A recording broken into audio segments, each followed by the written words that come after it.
आँखें भगवान की दी हुई सबसे अनमोल चीज़ है, जिससे हम दुनिया को उसी हिसाब से देखते हैं जैसा भगवान ने बनाया है। लेकिन आँखों के साथ कई तरह की समस्याएं होती हैं, और सबसे ख़ास बात ये कि जिस तरीके की लाइफलाइन को या फिर जो डे टू डे जिन चीज़ों को हम कर रहे हैं उससे आँखों पर इसका बड़ा प्रभाव पड़ रहा है। और बहुत ऐसे बच्चे भी नज़र आते हैं, या फिर जैसे जैसे आप बड़े होते जाते हैं तो आँखों की रोशनी कम होने लगती है या फिर दूसरी तरह की समस्या आने लगती है। इन समस्याओं से बचें कैसे, इस पर बात करने के लिए डॉक्टर शशि मोहन का हैं, जो कि पटना के जाने माने नेत्र विशेषज्ञ हैं। सर, क्योंकि आजकल का जो लाइफस्टाइल हो गया है उसमें दिख रहा है कि जो बच्चे बिल्कुल न्यूली बॉर्न कह सकते हैं, जो ग्रो अप, जो 5 साल 6 साल 7 साल के बच्चे, वो भी चश्मे पे आ जा रहे हैं, या फिर बहुत ज़्यादा जो ऑफिस में काम करते हैं, जो लगातार सिस्टम पर है, या फिर उन लोगों के साथ हमेशा समस्या है। क्या ये सिर्फ जो हम लोग का जो डे टू डे लाइफ है उसकी वजह से समस्या हो रही है, या फिर इसके पीछे कोई और भी वजह है जिससे बचा जा सकता है, वो कैसे? ये काफ़ी ये अच्छा क्वेश्चन है आपका। अभी 90% लोग जो गैजेट्स है, कंप्यूटर, मोबाइल, इवन 4-5 साल के बच्चे, वो 12-12 घंटे 8-8 घंटे खाना खाते हुए भी वो कंप्यूटर यूज़ कर रहे हैं या मोबाइल यूज़ कर रहे हैं।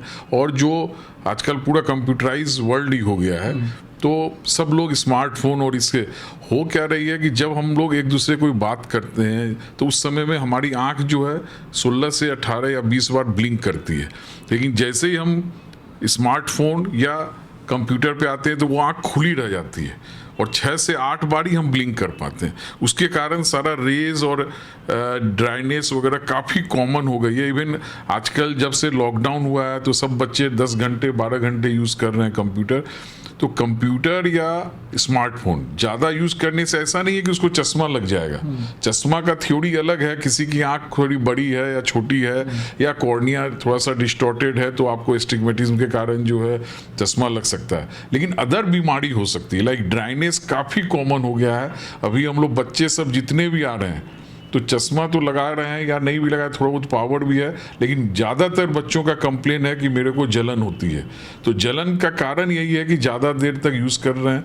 तो उसमें हम लोग को काफ़ी प्रिकॉशन रखना पड़ेगा। हर एक घंटे कम से कम 2 मिनट के लिए आँख को बंद करें, अपनी सीट पर जहाँ बैठे हुए वो छोड़ के फिर से 2 मिनट के बाद बैठ जाएं, और बार बार ब्लिंक करना। अगर ब्लिंक नहीं करेंगे तो आने वाले दिन में और भी भयानक होने वाला है, क्योंकि सारा चीज़ स्मार्टफोन कंप्यूटर में बदलने वाली है, और ड्राइनेस के कारण लोगों को बाद में काफ़ी दिक्कत आएगी।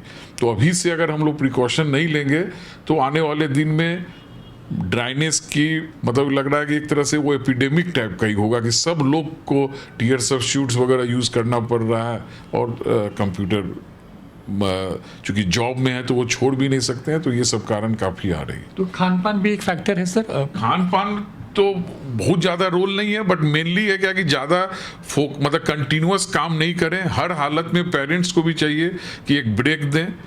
और ऑनलाइन के कारण तो खैर बच्चों सब में ये भी कारण है, अभी जो 1 साल में काफ़ी देखा गया है कि सब बच्चे को ड्राइनेस की प्रॉब्लम काफ़ी हो रही है।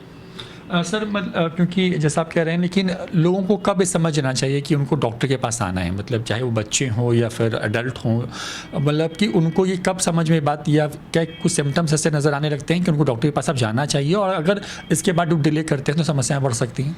बच्चों का तो सबसे डायग्नोस्टिक ये है कि मदर्स को केयरफुल रहना पड़ेगा। 4-5 साल के एज के जो बच्चे होते हैं उनको आप टीवी पे, अगर वो जाके बार बार टीवी के नज़दीक जाता है तो आप 100% आप समझिए आउट ऑफ 100 चिल्ड्रेन 90% को मायोपिया या कुछ ना कुछ प्रॉब्लम है चश्मे की। क्योंकि अगर वो बार बार आप पीछे बैठाती भी हैं या बैठाते भी हैं तो भी वो अगर आगे चला जा रहा है, इसका मतलब वो उसको रिफ्रैक्टिव एरर हो सकता है। तो उस टाइप के पेरेंट्स को इमीडिएट बच्चों को दिखाना चाहिए। और स्कूल में, खासकर स्कूल एज गोइंग में, हम लोग देखते हैं कि एक आंख सुस्त रहती है। तो अगर इस टाइप के बच्चों को अगर हम लोग दोनों आंख, एक आंख बंद करके पहले राइट आई को दिखाएं फिर लेफ्ट साइड से, तो इस टाइप के बच्चे जो अगर बचपन में, कुछ बच्चों को राइट आई में रोशनी रहती नहीं है, उनको पता चलता है 20 साल की एज में या 22 साल की एज में। तो इस टाइप के अगर पेरेंट्स ही दोनों आंख, एक एक आंख बंद करके अगर बच्चों को दिखाएं कि इस आंख से भी देखो और उस आंख से, अगर उसमें शुरू में कुछ एक आंख में कम है रोशनी, तो हम लोग जो है उसको बचा सकते हैं। तो ये भी पेरेंट्स को ही ख्याल रखना होगा। और हर बच्चों को स्कूल में भी मैंडेटरी होना चाहिए कि हर बच्चों को जब वो 5th 6th में है या 4th क्लास में ही है, तो हर हालत में ऑप्थेल्मोलॉजिस्ट का जरूर रहना चाहिए कि वो फिट फॉर, मतलब दोनों आँख 6/6 है या नहीं है। तो ये भी प्रोग्राम चालू होना चाहिए गवर्नमेंट की तरफ से। आखिरी सवाल, क्योंकि बिहार की बात करें तो शहरों में तो ठीक है, फिर भी थोड़ी जागरूकता है, लेकिन जो गाँव का परिवेश है वहाँ पे अभी भी जागरूकता नहीं है। सरकारी स्तर से या फिर जो समाज के स्तर पर किस तरह के प्रयास होने चाहिए ताकि जो अशिक्षित इलाके हैं या फिर जहाँ पे शिक्षा उस हिसाब से नहीं है, उन इलाकों में भी कम से कम ऐसे काम हो पाए कि मतलब कि लोगों की रोशनी कम से कम जो है वो बची रह पाए? एक तो मेन है क्या कि अवेयरनेस होना चाहिए कि चोट से जरूर बचना चाहिए।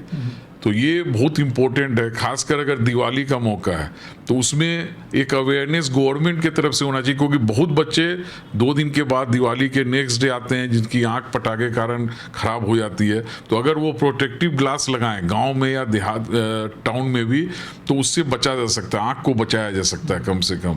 सेकेंड चीज़ है क्या कि स्क्रीनिंग कैंप गवर्नमेंट की तरफ से भी होना चाहिए कि सब स्कूल में बच्चों का मैंडेटरी होनी चाहिए कि उसकी आंख की जांच होनी चाहिए, जिससे कि अगर प्रायर हम लोग उसको पकड़ सकते हैं कि हाँ इसको रिफ्रैक्टिव एरर है या नहीं है।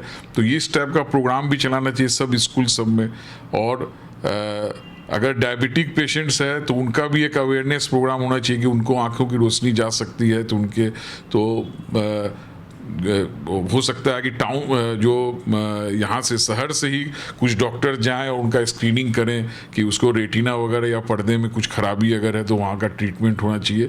तो इस टाइप के कुछ प्रोग्राम्स हैं जो कि गवर्नमेंट को भी आगे बढ़ के करना चाहिए, जिससे कि हम लोग बहुत लोगों की रोशनी बचा सकें। और सबसे इम्पोर्टेंट है कि बहुत सारे ड्राइवर जो ट्रक चलाते हैं, बस चलाते हैं, उनको दोनों आँख में मोतियाबिंद हुआ रहता है। बहुत बार हम लोग ये देखते हैं कि नहीं वो ड्राइविंग के कारण एक्सीडेंट हुआ, बट ये बहुत बार देखा गया कि ड्राइवर को मोतियाबिंद होने के कारण वहाँ की रोशनी जो अपोजिट साइड से बसेस आती है वो नहीं दिखाई देती है, और उसके कारण भी वो एक्सीडेंट करता है। तो ऐसा भी कुछ होना चाहिए जिससे कि ड्राइविंग लाइसेंस देने के पहले उसकी विजन जरूर चेक होनी चाहिए, जिससे बहुत लोगों की जान हम लोग बचा सकते हैं रोड एक्सीडेंट होने से। बहुत बहुत शुक्रिया doctor Cersei Mohanika sir, Patna के जाने माने नेत्र विशेषज्ञ हैं। उन्होंने कई सारे जरूरी टिप्स दिए हैं और इन टिप्स का अगर ख्याल रखा जाए तो आंखों की रोशनी को बचाया जा सकता है। सहयोगी आकाश के साथ रोहित कुमार, न्यूज़ 4 नेशन पटना।